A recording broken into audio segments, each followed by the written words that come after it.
விஷயத்தினுடைய காதெல்லாம் ரொம்ப வேகமாக அதிவேகமாக இருக்குது அப்படின்னு எக்ஸ்பிரஸ் மாதிரி தான் வச்சுக்கலாம். பிடிச்சது அப்படின்னா ரொம்ப ஆழமான காதலாக இருக்கும். நிறைய பேர் திருமணம் ஆகாமல் இருக்காங்கன்னா என்ன ரீசன் தான்? அந்த எக்ஸ்கியூஸ்னு ஒரு வார்த்தை இருக்குல்ல, அவ்வளோ சீக்கிரம் அதை அக்செப்ட் பண்ணவே மாட்டாங்க. இவங்களும் போய் கேட்க மாட்டாங்க, அக்செப்ட் பண்ணிக்கவும் மாட்டாங்க. திருமணமான தம்பதியராக இருக்காங்க, பிரச்சனையை பிரிவினை போராட்டமாகவே இருக்குது, புரிதல் இல்லை அப்படின்னாலும் நிவர்த்தி பண்ணக்கூடிய ஒரு ஸ்தலம் அப்படின்னா சென்னையில் இருக்கக்கூடிய நித்திய கல்யாண பெருமாள் அப்படின்னு ஒரு கோவில் இருக்கு. ஓகே,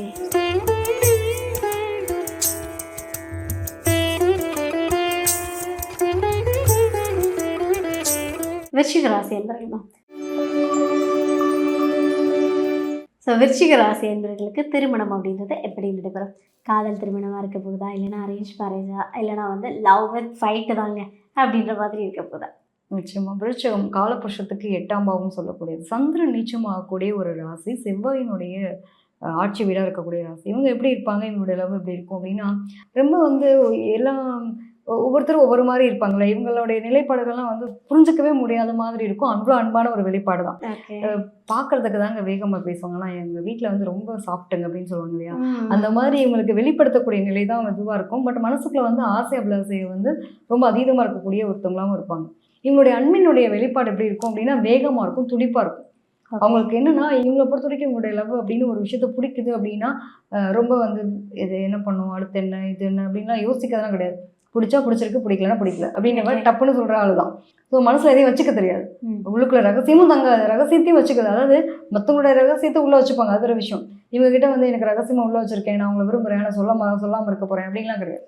பிடிச்சது அப்படின்னா வெளிப்படுத்தக்கூடிய நிலையெல்லாம் வந்து விஷயத்துக்கு உண்டு.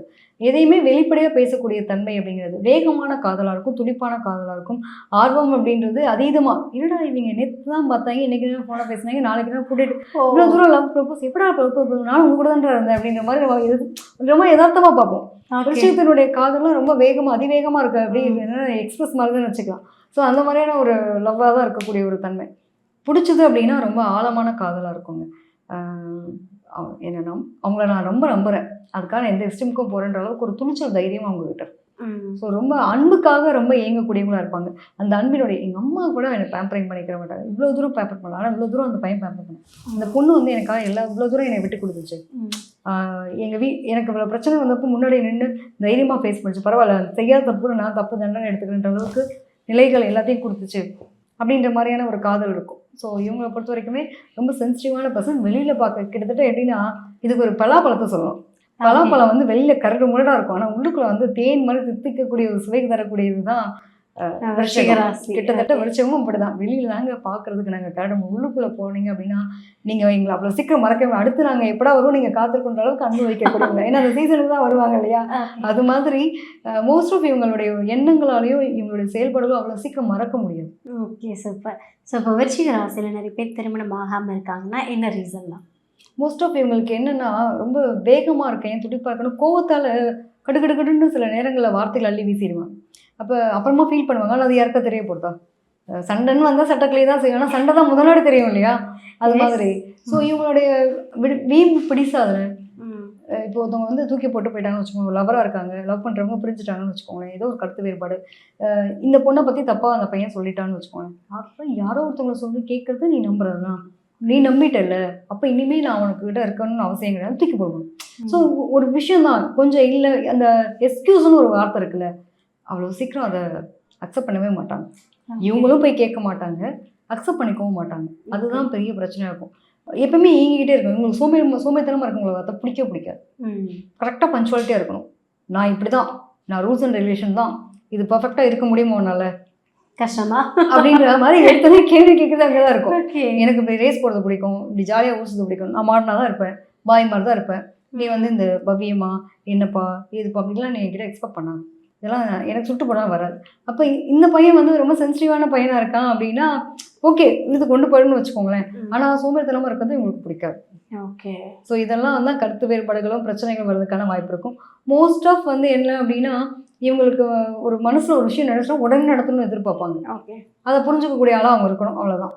ஓகே, ஸோ இங்கே வந்து நிறைய பிரச்சனைகள் வர்றதுக்கான வாய்ப்புகள் கண்டிப்பாக இருக்குன்னு நினைக்கிறேன்.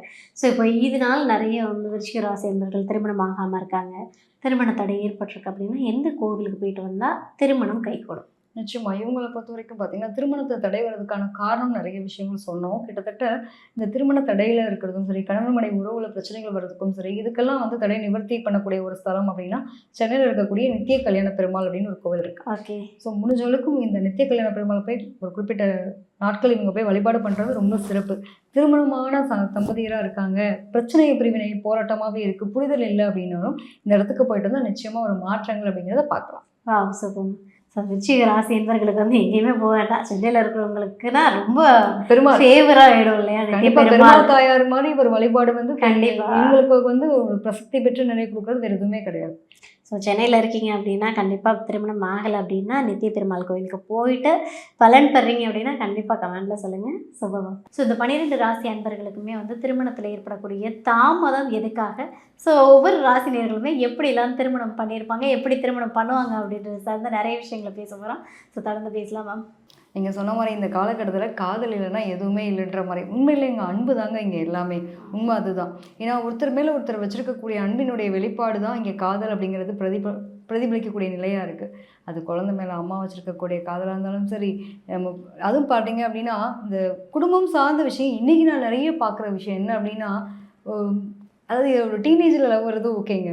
ஒரு மிடில் ஏஜ்ல வந்து லவ் வர்றது ஒரு நார்மலான விஷயம். ஒரு 40 ப்ளஸ்ல லவ் வர்றது பார்த்தீங்க அப்படின்னா, நெறைய பேருக்கு இருக்கிற மாதிரியான ஒரு நிலைப்பாடு இருக்கு. என்ன காரணம் அப்படின்னா, அந்த காதலுக்கு கண்ணில்லை, காதலுக்கு வயதில்லை அப்படின்ற மாரி தான். ஏன்னா உண்மையான அன்பு கிடைக்காம பல பேர் ஏங்குறாங்க. ஸோ அந்த அன்பு வந்து எங்கே யார்கிட்ட கரெக்டாக இருக்குது இது ஒன்றுமே சொல்ல முடியாதுங்க. நம்ம பிறக்கும்போது நம்மளோட ஜாதகத்தில் விதி பலன்கள் மாதிரி எழுதப்பட்ட கிரகங்களுடைய அமைப்பு தான். ஸோ சில பேருக்கு பார்த்தீங்கன்னா, இவ்வளோ நாளாக எடுத்துங்க இன்னும் என் ஹஸ்பண்ட் என்னை புரிஞ்சிக்கவே இல்லை அப்படின்னு நிறைய பேருக்கு இப்போ கல்யாணம் முடிஞ்சு ஒரு 20 வருஷம் ஆகிடுது. இன்னுமே வந்து என் ஹஸ்பண்ட் புரிஞ்சிக்கவே மாட்டேன், என் ஒய்ஃப் புரிஞ்சிக்கவே மாட்டேன், கருத்து வேறுபாடுகள் வருது. இந்த அன்பு வந்து எங்கே எப்படி இவங்களுக்கு கையாளணும்னு கூட தெரியல. நிறைய பேருக்கு என்ன ஆகுது அப்படின்னா, இந்த குடும்ப வாழ்க்கைங்கிறது ஆக்சுவலாக ஜாதக ரீதியாக பார்க்கும்போது நமக்கு பிரச்சனை வர மாதிரி காலகட்டம்ன்றதை தாண்டி இப்போல்லாம் ஒரு கவுன்சிலிங்க்கு வராங்க.